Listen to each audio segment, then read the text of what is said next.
ഈ ചിത്രം നമ്മളെല്ലാവരും കണ്ടിട്ടുണ്ടാകും. കാണാത്തവർ വിരളമായിരിക്കും. ഈ ചിത്രത്തിന്റെ പേരായിരുന്നു the vulture and the little girl. ഈ ചിത്രത്തിൽ നിങ്ങൾ കാണുന്നത് വിശന്നു പൊരിഞ്ഞ അവശയായ ഒരു കൊച്ചുകുട്ടിയെയാണ്. ആ കുട്ടി മരിച്ചിട്ട് വേണം അതിനെ കൊത്തു തിന്നാനെന്ന് കാത്തിരിക്കുകയാണ് അടുത്ത അക്ഷമനായി ഒരു കഴുകൻ. കെവിൻ കാർട്ടർ എന്നു പേരുള്ള ഒരു സൗത്ത് ആഫ്രിക്കക്കാരൻ ഫോട്ടോ ജേർണലിസ്റ്റാണ് ഈ ചിത്രം 1993 സുഡാനിലെ തെരുവിൽ നിന്ന് പകർത്തിയത്. സുഡാനിലെ കഠിനമായ വരൾച്ചക്കാലമായിരുന്നു അത്.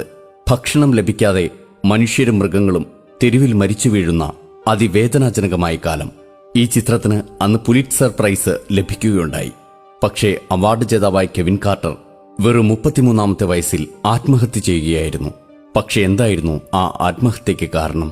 ഈ അവാർഡിന്റെ ഉത്സവ ആഹ്ലാദത്തിൽ മതിമറന്നു നിൽക്കുകയായിരുന്നു കെവിനോട് ഒരാൾ ഫോണിൽ ഒരു ചോദ്യമുന്നയിച്ചു. എന്താണ് ആ പിഞ്ചു പൈതലിന്റെ ഇപ്പോഴത്തെ അവസ്ഥ? കാർട്ടർ മറുപടി പറഞ്ഞത്, എനിക്കറിയില്ല, ഞാനന്ന് തിരക്കിലായിരുന്നു, ഫ്ലൈറ്റ് പിടിക്കേണ്ടതുണ്ടായിരുന്നു, പിന്നെ അന്വേഷിച്ചില്ല എന്നാണ്. അത് കേട്ടതും വിളിച്ചയാൾ കെവിനോട് ഒന്നുകൂടി ചോദിച്ചു, എത്ര കഴുകന്മാരുണ്ടായിരുന്നു അവിടെ? കെവിൻ മറുപടി പറഞ്ഞു, 1. മറ്റേയാൾ ഉടനെ പറഞ്ഞു, അല്ല, 2. ഒന്നിന്റെ കൈവശം ഒരു ക്യാമറയും കൂടി ഉണ്ടായിരുന്നു. കെവിൻ സ്തബ്ധനായിപ്പോയി. ഈയൊരൊറ്റ ഉത്തരമാണ് കെവിന്റെ ചിന്തകളെ ആധിയിലും വേദനയിലും മുക്കിയത്, താളം തെറ്റിച്ചത്. അനന്തരം അയാൾ തടുക്കാനാവാത്ത മനോവ്യഥയാൽ ആത്മഹത്യ ചെയ്യുകയായിരുന്നു. ചില പ്രത്യേക സാഹചര്യങ്ങളുടെ ജീവിതത്തിൽ അവിടെയെങ്കിലും മനുഷ്യനാകാൻ കഴിയണം. യുണൈറ്റഡ് മിഷന്റെ ആശ്വാസകേന്ദ്രം 1-2 നാഴികകൾക്കപ്പുറം അവിടെ പ്രവർത്തിക്കുന്നുണ്ടായിരുന്നതാണ്. ആ കുട്ടിയെ അവിടേക്ക് എങ്ങനെയെങ്കിലും എത്തിച്ചാൽ മതിയായിരുന്നു.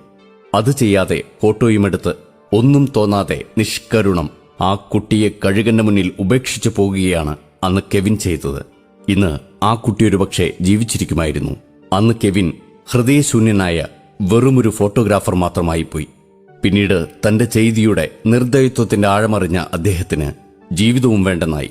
പശ്ചാത്താപ ഭാരം കൊണ്ട് കെവിൻ കാർട്ടറിന് മനസാക്ഷി ഉണർന്നിരുന്നു. അതുകൊണ്ട് തന്നെ അദ്ദേഹത്തിന് പിന്നീട് ജീവിതത്തിൽ പിടിച്ചു നിൽക്കാൻ കഴിയാതെ വന്നു. ഒരൊറ്റ ചോദ്യത്തിന്റെ ആഘാതത്തിൽ വീണുപോയി അദ്ദേഹം. ആദ്യം നാം മനുഷ്യരാകുക, പിന്നീട് മതി പ്രൊഫഷണലാകുന്നതൊക്കെ. നാം ഉണ്ടാക്കുന്ന വാർത്തകളും ചിത്രങ്ങളും മനുഷ്യത്വത്തെ ബഹുമാനിച്ചുകൊണ്ടാകട്ടെ. സ്നേഹപൂർവ്വം, രതീഷ് നന്ദനം.